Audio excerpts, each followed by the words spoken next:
Coach Dennis Papadatos, a tough 41-7 loss to Cornell today, number 6 Cornell. Your assessment of the match? We were expected to win 2 matches on paper. We won those 2 matches. That's the way it is, you know, and they're a lot better than us right now.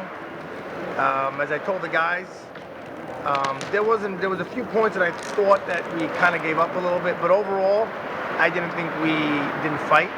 I think some guys got bullied and punked and accepted it, but they still fought back. So I'm not like disgusted with the effort, disgusted with the result. I mean, who wouldn't be disgusted with the result? Losers would be disgusted, wouldn't be disgusted with the result. And I'm not a loser, and this program is not filled with losers. So, you know, as I told the guys, we got to get to a point that it's okay, but it's not okay. The second it becomes okay because they're so much better than us, you've lost even more than the actual match. And you have to get to your line in the sand. And I love using that term. Everyone's line in the sand is different. I have a very short line in the sand. I got to my line in the sand when we lost to Rutgers. When we lost to Lehigh, I was at my line in the sand. Some guys have a deeper line in the sand.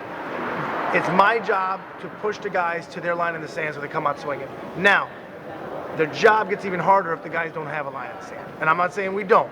But some guys need to either find out if they do, because if they don't, then they don't need to be wrestling in college. And if they do, we got to find it so we can come out and do better performances and improve towards where we want to get. And where we want to get is better than Cornell. Not to Cornell's level, because they're ranked 6th. I want to be better than them. So we're a long way away. The process is still working, and we'll continue to keep working and believing in the process. Coach, with a lot of tough matchups against you, was there anyone on your side that you felt stood out today with a lot of tough opponents that you had to face today? Anyone stood out from you today? Yeah, Cody Rigarello, you know, but they had their guy out too. Anyone who stood out for you? Yeah, Jamel. That was the gutsiest win Jamel's ever had. I mean, I'm not sure if you. I know that guy's not ranked, but understand that kid's been ranked as a true freshman. I don't know if anyone. He was the #1 recruit in the country when he was coming out. He's from Long Island. He's a 3-time state champ from New York. Older than Jamel. When Jamel won, that kid was a 3-time state champ before Jamel even won it once. Jamel knows who that is. He's a Long Island kid, and there's some nerves there because when they were in high school, that kid would have dominated Jamel. So you gotta. It's that big brother syndrome. His dad is a 2-time world champ for Russia. You know what I mean? So there is a lot going in, and he was down 8-0, and I'll be honest, I was nervous, like, oh no, he hit with a big move. Now, does Jamel believe? And guess what? He does. And he scored 18 unanswered points. He was down 8-0 and won 18-8. That's pretty impressive. And he did it with turns on top. When everyone keeps saying he's not good on top, he scored like 14 points on top. I think he only got 2 takedowns. So everyone probably thinks it was all takedowns. It was all turns on top, and that was impressive. And I was impressive with his fight off his back.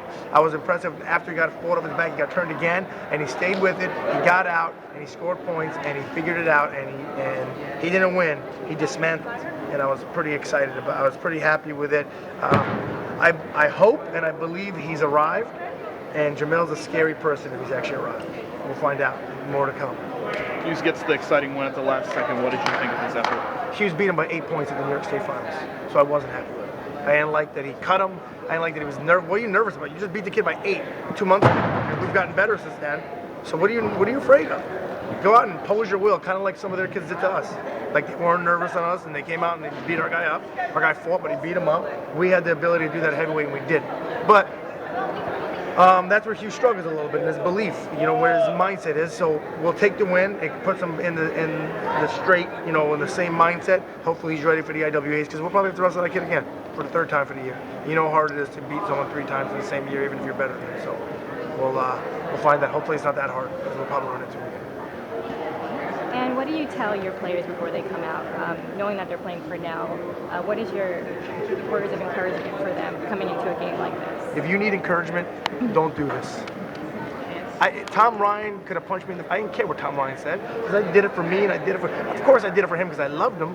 But at the end of the day, it was for me, my pride, my family, my name. I'm out there in the singlet.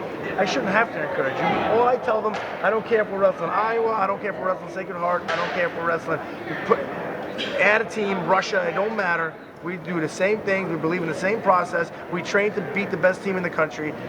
So if we wrestle the worst team in the country, we're going to do the same to beat them. We wrestle the best team. If you're afraid of Cornell, then you've already lost. So I don't ever believe in making a big deal about who you're competing against because it doesn't matter. They're human. For the most part, they're another guy say, around the same age as you, has the same workload at school. So let's go out there and beat him up because he's expecting to do the same. So I don't believe in ever making it a big deal. You know, and every match should be a big deal because you want to win. Because you do this, because we wake up in the morning and we grind it out in that room right up there, and you're on the streets running and do whatever you have to do and still doing schoolwork. What do you do it for if you're not trying to win? You know what I mean? So I don't change. I don't care whether it's in Cornell or not Cornell. It's the same thing to me. Coach, you have Drexel coming up on Friday. What adjustments do you think that your guys are going to have to make in order to ensure success down the road for the team?